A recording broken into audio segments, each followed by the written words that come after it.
जय माता दी मित्रों माँ कालका एस्ट्रोलॉजी चैनल में आप सभी का हार्दिक स्वागत है।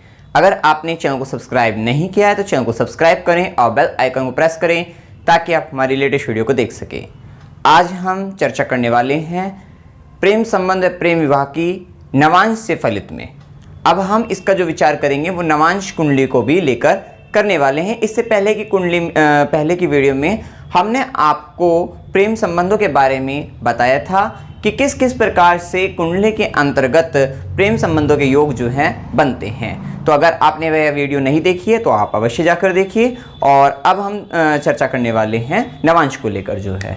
तो देखिए, सबसे पहले यहाँ पर हम दो साधारण नियम ही लगाने वाले हैं। जैसा कि आप जानते हैं कि पंचम भाव हो गया, सप्तम भाव हो गया, इनसे हम प्रेम संबंध या प्रेम विवाह के बारे में जानते हैं।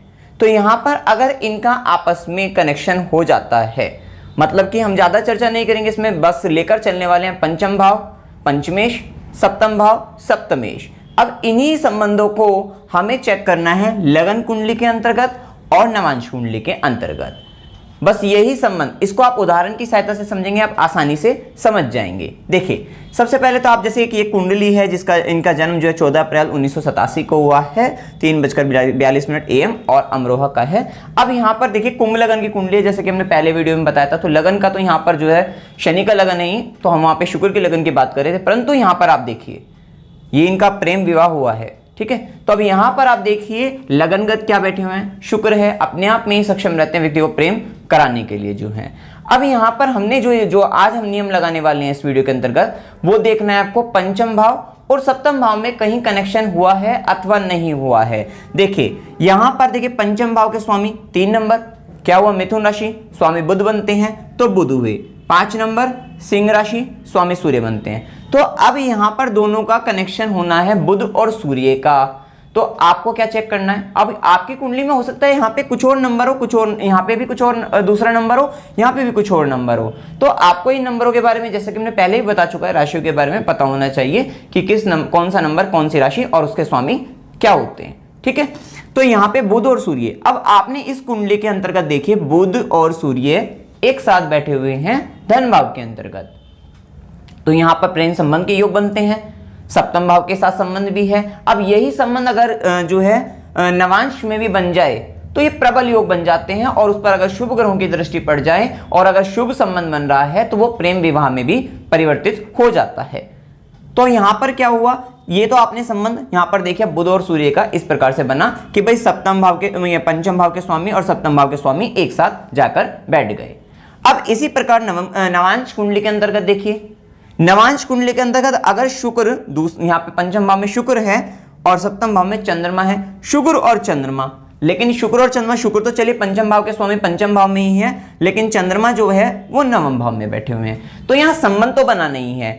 अगर ये संबंध भी बन जाता तो ये भी मतलब इस नियम में ही आता है, या तो आपको जो है इस भाव के स्वामियों को देखना है, मतलब इसके पंचम भाव और सप्तम भाव के स्वामी की आपस में संबंध बन रहा हो, साथ ही नवांश कुंडली के भी स्वामियों का आपस में संबंध बन रहा हो, पंचम और सप्तम का। आसानी से समझ में आ गया, मतलब कि शुक्र और चंद्र का संबंध बन रहा होता।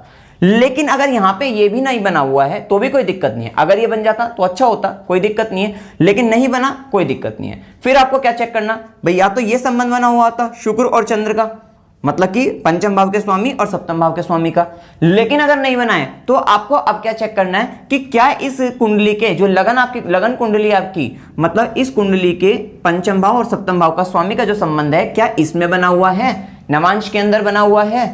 तो यहाँ पे बुध और सूर्य का संबंध नवांश कुंडली के अंतर्गत आपको देखना है क्या इन दोनों का संबंध यहाँ पर बना हुआ है। अगर यहाँ पर बन जाए तो ये बहुत शुभ रहता है, प्रेम संबंधों को बनाने के लिए अत्यंत शुभ रहेगा, ये नियम है यहाँ पर।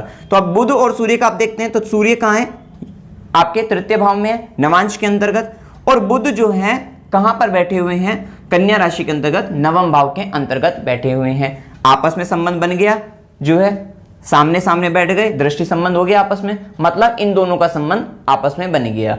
तो ये बड़ा ही सरल नियम है कि या तो जो है पंचम भाव के स्वामी और सप्तम भाव के स्वामी, पंचम और सप्तम भाव में आपस में कनेक्शन जो है लगन कुंडली के अंतर्गत हो जाए, फिर वही संबंध जो है नवांश कुंडली के अंतर्गत हो जाए, या फिर दोनों के मतलब इस लगन कुंडली के अलग देख लो आप पंचम और सप्तम भाव का संबंध, और इस लगन नवांश कुंडली का अलग देख लो पंचम और सप्तम भाव का संबंध जो है। तो ये विशेष रूप से ये एक ऐसा नियम है कि अगर आप इसको लगाते हो तो आपको मतलब काफी अच्छे परिणाम यहाँ पर मिलेंगे कि ये भाई जो है प्रेम संबंध भी होगा। और अब क्या हुआ, जो ये सूर्य और अगर हम बात करते हैं सूर्य और बुध का आपस में संबंध भी बना हुआ है, जो कि सूर्य क्या है इनकी कुंडली के सप्तम भाव के स्वामी ही है, और शनि के साथ जो है लग्नेश के साथ, और वहां पे इस वाली अगर हम आप देखते हैं लगन कुंडली का लग्नेश और नवांश कुंडली का लग्नेश जो है शनि बनते हैं, इसके साथ बैठ के गुरु से दृष्टि भी पड़ रही है, अर्थात शुभ संबंध बना हुआ है। तो प्रेम विवाह यहां पर हुआ है, साथ ही गुरु की दृष्टि पंचम भाव पर भी पड़ रही है जहां पर शुक्र बैठे हुए हैं। तो ये बहुत अच्छा संबंध बना है जिसके कारण प्रेम विवाह में ये तब्दील हुआ। अब यहां पर यह भी हो सकता था, आप इसको इस प्रकार से भी देखिए कि अभी तो क्या हुआ, सूर्य और बुध जो है इन दोनों कुंडली के जो है एक साथ बैठे थे। या फिर आप ये भी देख सकते हैं यहां पर कि ये बुध जो है, अगर मान लीजिए बुध यहां पर बैठ जाता, अगर बुध है सप्तम भाव में बैठ जाता, तो आप क्या देखते, अगर हम पंचम भाव को देखते तो हम देखते भाई पंचम भाव है, तो पंचम भाव के स्वामी, अगर हम पंचम भाव को देखते हैं तो पंचम भाव के स्वामी कहां बैठे, सप्तम भाव में, अर्थात पंचम और सप्तम का आपस में लिंक हुआ है ना। और इसी तरीके से अगर आप सप्तम भाव को देखें, भाई सप्तम भाव है, यहाँ पे 5 नंबर लिखा हुआ है, यहाँ पर बुध लिखा हुआ है, आप पूछोगे यहाँ पे बुध कौन है, बुध पंचमेश है। तो सप्तम भाव में जब आप देखते हैं बुध को, तो आप पंचमेश को देखते हैं, मतलब सप्तम भाव में बैठे पंचम भाव के स्वामी को देखते हैं। तो आपको पता लगता है कि केवल अगर बुध भी यहां पर बैठ जाए या केवल अगर सूर्य भी यहां पर बैठ जाए, तो ये दोनों में आपस में जो लिंक है वो बन जाता है, संबंध बन जाता है। फिर उसी प्रकार आपको यही संबंध या तो यहां पर देखना है आपको नवांश कुंडली के अंतर्गत, या फिर नवांश के स्वामियों का संबंध देखना है पंचम और सप्तम का। तो कुछ इस प्रकार से आपको ये संबंध जो है देखना है, दोनों कुंडलियों के अंतर्गत देखकर आपको विचार करना है। साथ ही ये संबंध शुभ बना है, कहीं 6, 8, 12 में जाकर बन जाए तो फिर ये जो है मतलब संबंध अच्छा नहीं रहता, पापा ग्रहों की दृष्टि पड़ जाए 6, 8, 12 में जाकर बन जाए तो फिर वो मतलब संबंध अच्छा नहीं रहता। तो इसका भी आपको विचार करना होगा। फिर वे विवाह में क्या पता जो है केवल संबंध ही रह जाए, जो है मतलब प्रेम संबंध ही रह जाए, और उसके बाद जो है प्रेम विवाह ना हो। तो ये आपको अपनी कुंडली में देखना है। तो अगर इसमें आपको आपकी कुंडली में भी इस प्रकार के संबंध बनते हैं तो कमेंट सेक्शन में अवश्य बताइएगा। वीडियो अगर आपको अच्छा लगा वीडियो को लाइक कीजिए, शेयर कीजिए और चैनल को सब्सक्राइब कीजिए। जय माता दी।